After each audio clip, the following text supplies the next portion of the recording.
Bonjour. Comment tracer la pupille de sortie d'un système optique? Il faut savoir que la pupille d'entrée d'un système optique est en fait le conjugué image du diaphragme à travers les éléments du système situés derrière lui. Considérons le système suivant. Nous voyons que derrière le diaphragme, il n'y a que la lentille L2. PS sera donc le conjugué image de D à travers L2. Pour tracer l'image de D, nous traçons un rayon incident parallèle à l'axe optique dont la direction passe par D. Ce rayon émerge dans une direction passant par F'2 puisque nous sommes sur la lentille 2. Traçons un deuxième rayon dont la direction passe par D, passant par le centre de la lentille. Celui-ci n'est pas dévié. Les deux rayons émergents se coupent en un des bords de la pupille de sortie.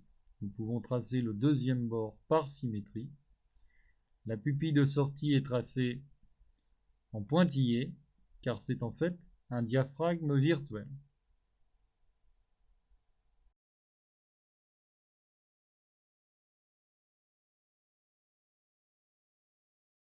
Considérons un système plus complexe. Nous voyons que derrière le diaphragme, il y a la lentille L3 et la lentille L4. La pupille de sortie sera donc le conjugué image de D à travers ces deux lentilles, L3 et L4. Pour pouvoir faire la construction, nous allons devoir procéder en deux étapes. Nous allons tracer l'image de D à travers L3, nous l'appellerons D', puis nous tracerons l'image de D' à travers L4 pour obtenir ce que nous cherchons à tracer, c'est-à-dire la pupille de sortie. Commençons donc par tracer un rayon parallèle à l'axe optique dont la direction passe par D, arrivant sur la lentille L3. Puis un second rayon passant par le centre de L3, toujours en direction de D. Le premier rayon émerge en passant par F'3.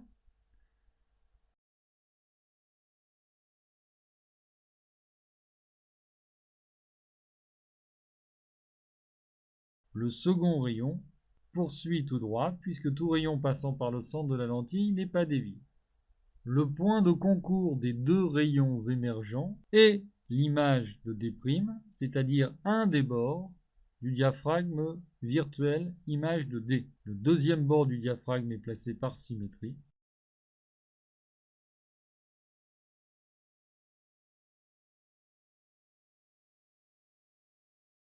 D' va maintenant servir d'objet, traçant un rayon parallèle à l'axe optique dont la direction passe par l'un des bords de D'.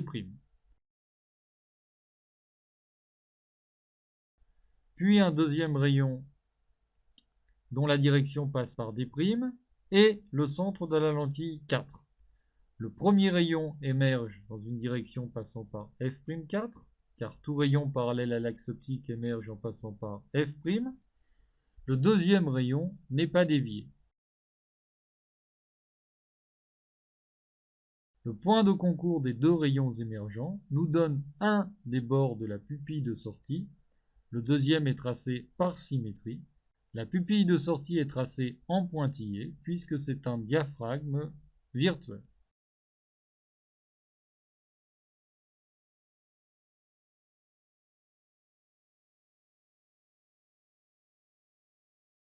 Merci de votre attention. À bientôt.